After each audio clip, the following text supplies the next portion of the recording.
The Last of Us. A story about a man who looks like he's received a lifetime sponsorship of depression and RBF who can't seem to escape being connected to smart-mouthed teenage girls. But the video game this originally was is now a TV show, and I dare say it rivals the original. And currently there are no reasons for fungi to evolve to be able to withstand higher temperatures. The world were to get slightly warmer. Well, now there is reason to evolve. I'm already salivating for a continued taste of this level of uncanny fourth wall breaking world building throughout the show. It never happened, but it's okay. This revelation being connected to our real world is amazing. And even if we, in the real world, don't have to worry about... we still have to be wary of the near future where fungi becomes just as prevalent and potent as bacteria and viruses. It's crazy because a simple mycology lesson can instill a fear the audience can connect to in the real world, because just like the people in this world, succumbing to Mother Nature is a possible fate. So if that happens, we lose. Shell. Calcium. Lovely. This ping-pongy dialogue is replicated so perfectly, I imagine it's pestiferous to the professionals who produced it in the past. Also, do we all agree that... Sorry, the foundational type character. She is what water is for life for the story. She's the first introduction to the consequences of ignoring the warnings of the knowledgeable. I was thinking we'd make some cookies. Chocolate chip? Raisin. Oatmeal raisin cookies are good. That's just the facts, man. They're consistently better than chocolate chip cookies. Where are you going? Subject is you. You. This extension of normality and Sarah's perspective before the apocalypse is definitely appreciated, and has a twinge of uneasiness for first-time viewers of the show and even people who know what happens but don't want to see the inevitable tragedy before,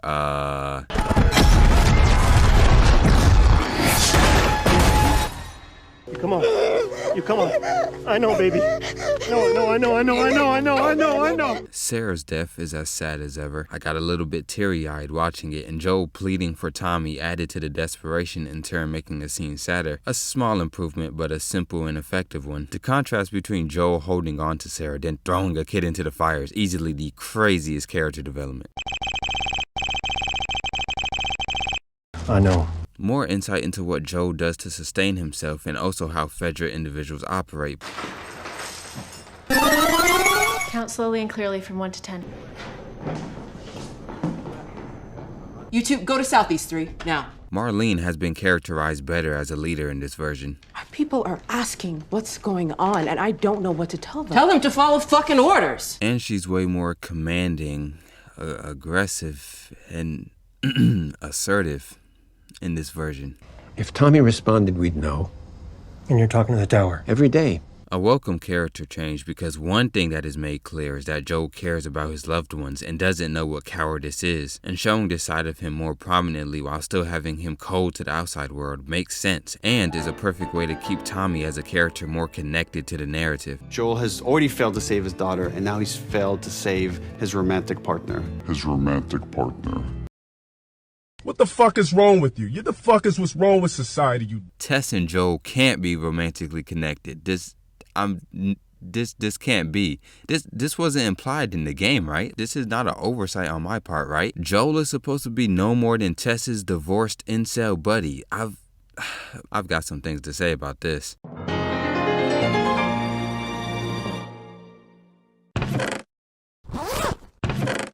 worry, I don't want anything. But if you're feeling lost... Tell me to look for the light and I'll break your jaw. So this dude is a fucking Jehovah's Witness for the Fireflies. You get her there safely, and they'll give you what you need. Not just a battery, the whole thing, fueled up truck. Marlene was just a pleading random woman who's down bad and a little desperate, who happens to have a favorable deal in the game. She just doesn't have any well-portrayed importance or authority. Until the end. But they changed that for the better. Kim, you don't have a fucking ear on your fucking head, could you please? So Tess and Joel of course take Ellie with them, and while they're trying to escape...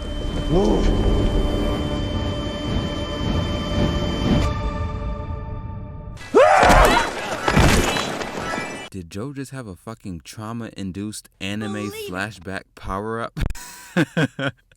Also, our heroes are really lucky right here that this Fedra agent was one Joel actually knew. Because if Joel and this guy didn't have this previous relationship, any other Fedra agent would have shot them instantly after Ellie stabbed him. So it stands out a lot because in the game, this didn't happen, and they used a little plot convenience for no reason where they didn't have to. Like, why would you do that? Bom seluruh kota. I really appreciate this scene. While not necessary, it does add to the fact that this is a unescapable doom for the entire planet and makes Joel's future choice even that more reprehensible and destructive to humanity as a whole. I have to pee. Now can I please? So after Tess and Joel stop being piss patrollers, they keep pushing, and I can't help but notice they translated the button prompt dialogues and actions seamlessly into the scenes. Hopefully translating storytelling through gameplay into a purely non-interactive experience doesn't mess anything up.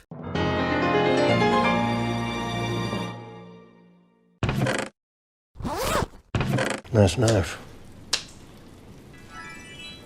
Where'd you learn to do that? You step on a patch of cordyceps in one place, and you can wake a dozen infected from somewhere else. These clickers look absolutely gorgeous. Tess got her ankle tenderized during this little kerfuffle and an explosion? They completely destroyed the somber tone of the game and they made it more theatrical. I imagine this is a visual representation on the impact it had on Joel's mental state, and because it's cooler. Yeah. There were certain brands of food that were sold everywhere, all across the country, across the world. Pancake mix. By the way, Joel and Ellie talking like this goes on for at least 1 hour in the actual story. So this is Bill's story. After the apocalypse started, he set up his neighborhood as a self-sufficient safe zone, and he meets a sweet little guy. Frank, the joyful, lover-type character. He is the antithesis of the human condition of this world. He gets to choose when that happens. He is allowed to be friendly and sociable, and is free from almost all physical conflict. He's a little too comfortable because after eating all this food up, he rushes over to his piano like he's paying the rent, and this happens. So, who's the girl? There is no girl. Excuse me for not knowing, but is this how seduction happens in the gay community? Like, do some guys just have, like, spider sense but for bussy? Where they detect when someone's gay with absolutely no context clues whatsoever? And they just start making out. Have you ever done this before? Not with anyone? Bill is a clunky sex nitwit, and I appreciate that level of relatability, but holy hell, this was so shocking and funny when I first watched it. So then Bill and Frank do the,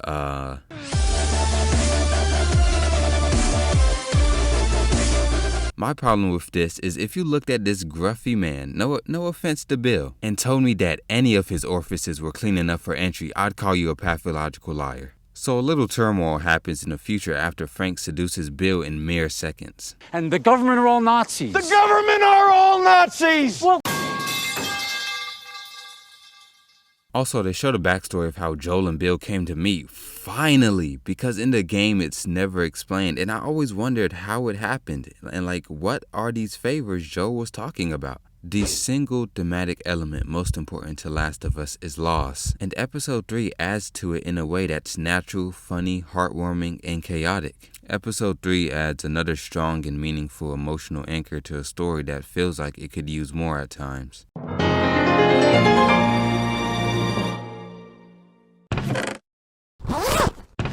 And unfortunately, the writers delivered on another poignant plot point. Promise you I'm gonna stay up.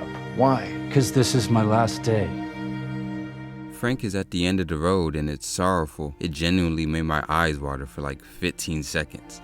Why are there already pills in the bottle? This isn't the tragic suicide at the end of the play. This episode is a reminder of no matter what we believe, who we love, I was never afraid before you showed up. or how we live in this world eventually No! We gotta get you inside. will get old, our bodies will give up on us, and the only thing we'll be left with is the loss of everything we know.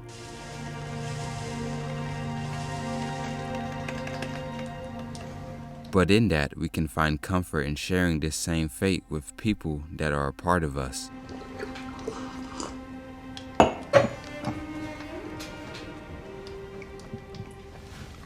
The initial reaction to this backstory is probably, this is an odd divergence from the way this story's plot is structured, and goes away from the hyper-focus on only a few characters. You know, technically, is a valid critique. Considering how temporary of a character Bill is, you can make a better argument for having a backstory for Tess, since she's literally in the story 3 times longer, even in the game. But then you realize Bill's story reinforces the theme of loss, and replaces what was a bunch of insignificant zombie fighting with a compelling and dramatic story which fits right into this world. Also, they never show the bodies. I wanted to see the bodies. I'm sorry.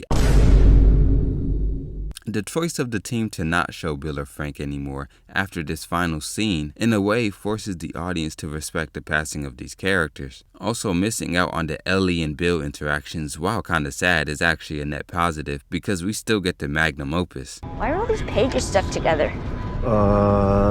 Ellie as a personality is only describable with a little convenient portmanteau I've made up to describe people like her in fiction or real life. Quedgy. This word is a fusion of the words quirky and edgy. Another example of a quedgy character would be Netflix's Wednesday. Tommy. Younger or older? Younger. So now he's on his own out there, and I gotta go get him. Another subtle way to keep Tommy subconsciously in the narrative, but also... But I made a promise to Tess, and she was like family. Joel is being extremely open to Ellie. Are we gonna help him? No. Oh, no. He was supposed to say the thing. Well, what about the guy? He ain't even hurt. Why would they remove that? Well, that was a perfect translation of overblown gameplay elements into a more realistic scenario. I hope they can keep it up. I'm gonna go home. I'll tell everyone you're good. I don't know what to do. So they have an Edgar TikTok boy dreadfully begging for his life and calling his mom, and having Ellie injure the guy, and then Joe casually killing the boy, reminding us that Joe isn't a good person, which we haven't seen enough of since all the reinforcement of the idea is gone without all the gameplay. My mom isn't far. If you can get me to her. A very distinctive and uncomfortable addition. So the perspective of the rogues was greatly fleshed out and is the building block for this episode and the next. Are you alright? Yeah. I'm not good at this. Yeah, you really aren't. To be fair, I really do love this additional scene, even if it reminds us of Joe's fundamental issue in this adaptation.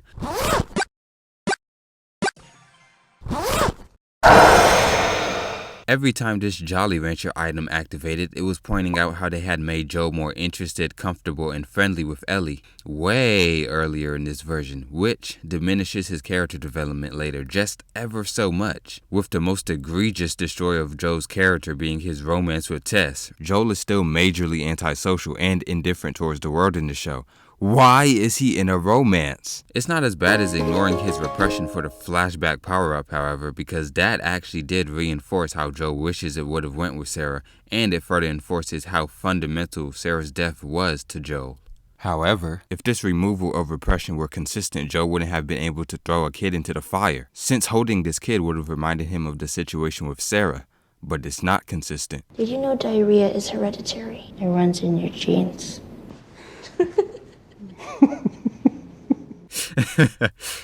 What a funny, amazing ass moment. So we finally meet Henry and Sam. I'm a young black man. And the scope of their tale is greatly expanded. And we learn that the reason they're on the run, which isn't explained in the game, is because Henry got Kathleen's brother killed.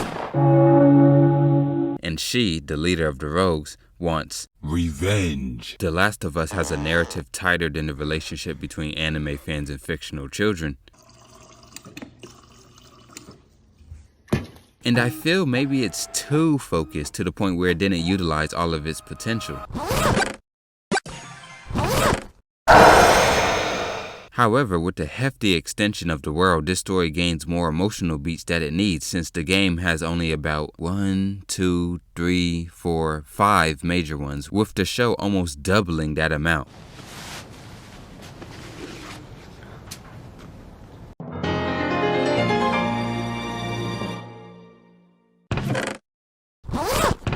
So of course Jelly and Sanri team up to get out of the city. Whenever I'm referring to Joel and Ellie, I'm just gonna refer to them as Jelly. Don't make that name fusion any more weird than it needs to be. Dad's kind of a pessimist. It's not my dad. Cap! I accuse you of capping. I just really love these moments where we get to see Ellie and Sam just playing and being kids. Just good shit all around. Go. What are you doing? Get the fuck out of here! Oh shit! I like this scene, but it's an inadequate replacement for the river scene because it comes off as Henry just being scared and mindlessly reacting. But the river scene solidified Henry as a more complicated character by showing us his ultimate priority was his little brother instead of just telling us. The car decided not to fall until this very moment so our characters would survive. And you might be saying, oh, it's not that important. Sam and Henry die in 10 minutes anyway. But part of what makes Last of Us so great is that it doesn't have these contrived character moments. This small side character contrivance is made worse because earlier in the episode, immediate kill. But with Sam and Henry, she bumbles around. Not once, but twice. Stop!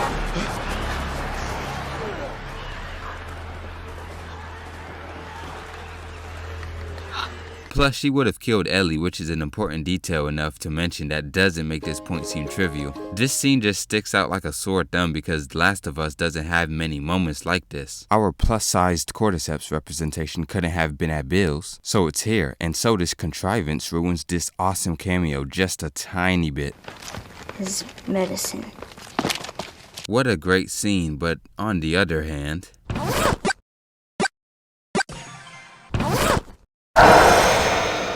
Sam is deaf for two reasons, the biggest one being more sympathy points. He got sick. Leukemia. It seems like they were just trying to artificially squeeze as many sad traits into Sam as possible. That's a 0 out of 10. All right. To make his death more tragic and make the audience more shocked and sad at the insanity that was about to unfold in a couple minutes. Sam in the game was perfectly healthy, and these additions don't add any meaningfully different character traits, or lead to moments that characterize Henry in a way unique from the game. It's a superficial form of character writing uncharacteristic of The Last of Us, which harms this brilliant plot point and characters. With a counter-argument to that being, well, it further enforces how important Sam is to Henry. And if I wanted something, I was gonna take something big, so I gave them something big. That one green man. But do we really need that when Henry's final scene shoots you in the head with that obvious fact?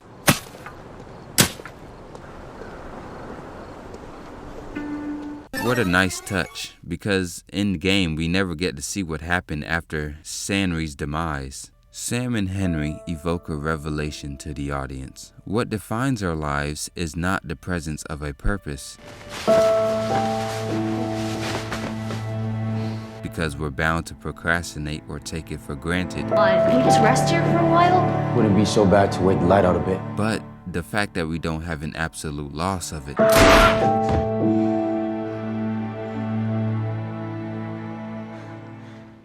I'm looking for my brother. Well, I ain't seen him. I haven't told you what he looks like. I love this scene because firstly, it once again reinforces how important Tommy is and makes finding him more natural and an actual goal that is worked towards instead of a happy coincidence. And secondly, it's fucking funny.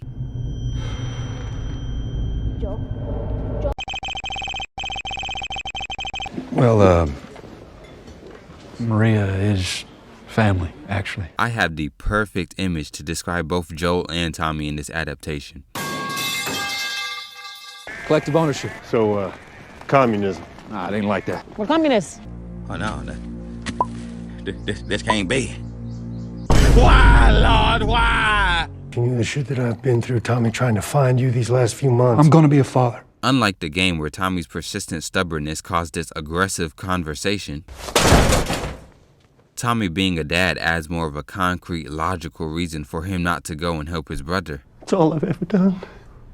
It's failure. You have to take her. An emotional display of Joel pleading for Tommy to take Ellie since he knows he's deteriorating and feels all he does is fail. Even in his dreams, he just loses. A beautiful addition. It shows Joel as more vulnerable, which was much needed because in the game he was more akin to a Superman figure because of the gameplay. He had to feel powerful and skilled, and to stay consistent he had to be that in the narrative too. But that isn't realistic generally, and especially for the show. This is still a world where is just Jelly versus everyone. And while Joe's still capable, it reinforces the theme of loss. He's slowly losing the dependability of his body and losing faith in himself.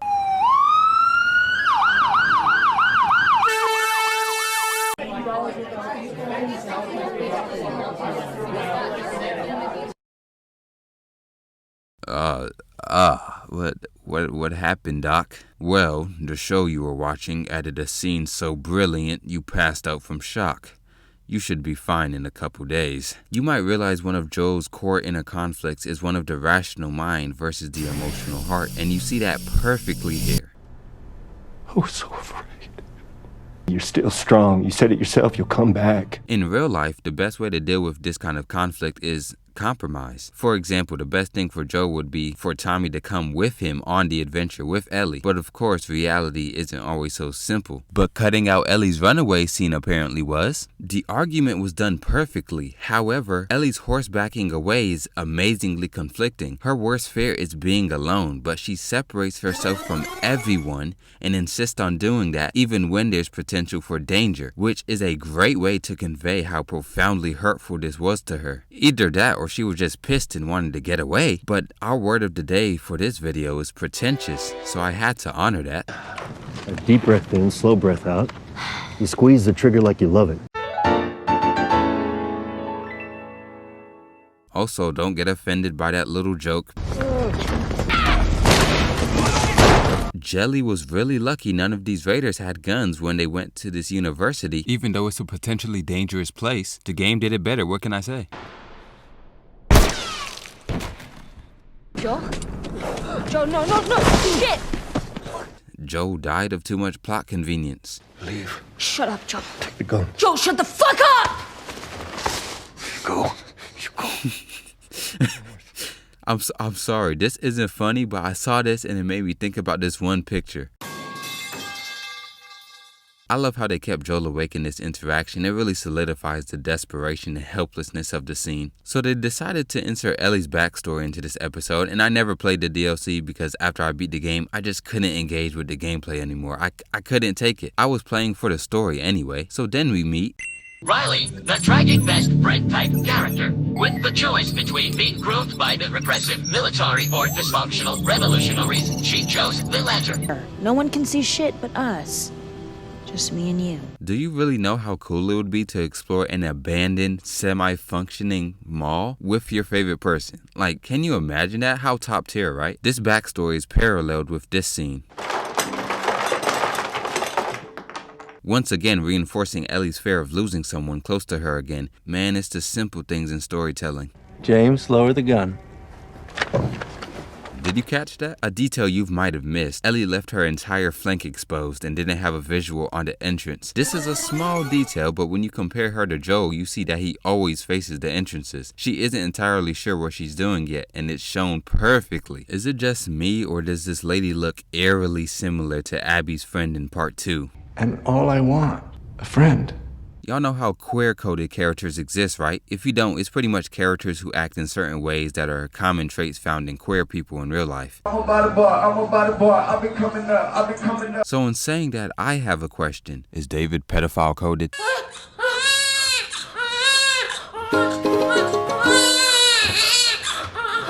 But finally, after all these years getting the story of Ellie's parents, parent? And it's organically tragic, unlike something else. She would have survived since she was the source of Ellie's immunity. She had a needless death because of ignorance. Is that a CGI giraffe? The imaginary cordyceps zombies looking more realistic than a giraffe is so funny to me. It doesn't look bad at all, but you can definitely tell. It's just really funny. Sarah died, and I couldn't see the point anymore. Went to pull the trigger, I flinched. Joe's increased vulnerability is great, and it's an organically tragic addition.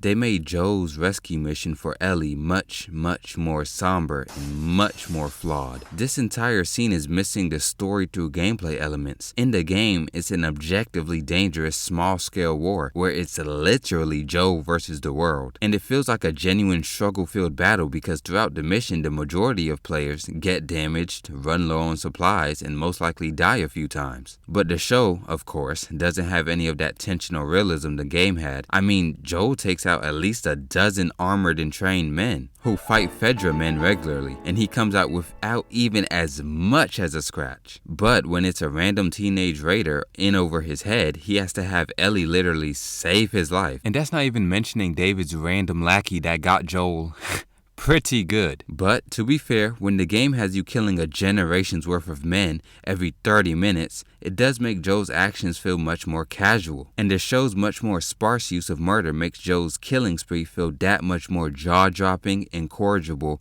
and makes his lies more sordidly understandable. This is the light at the end of the tunnel for Joel, where in his mind, all of his sins will be justified. I appreciate them taking the soldiers running after Joel out because the game makes it feel like the Fireflies have the IQ and physicality of the insect they're named after. No, Sarah and I used to hike like this all the time. This man killed dozens of people and potentially sealed the world's doom, then proceeded to talk to Ellie like everything was fine. It's almost psychotic, and at least to me, actually feels conflicting, unlike the ending of the game. This has been my longest video yet, and it's extremely positive, so I want to know, have I beat the contrarian allegations yet? Fuck!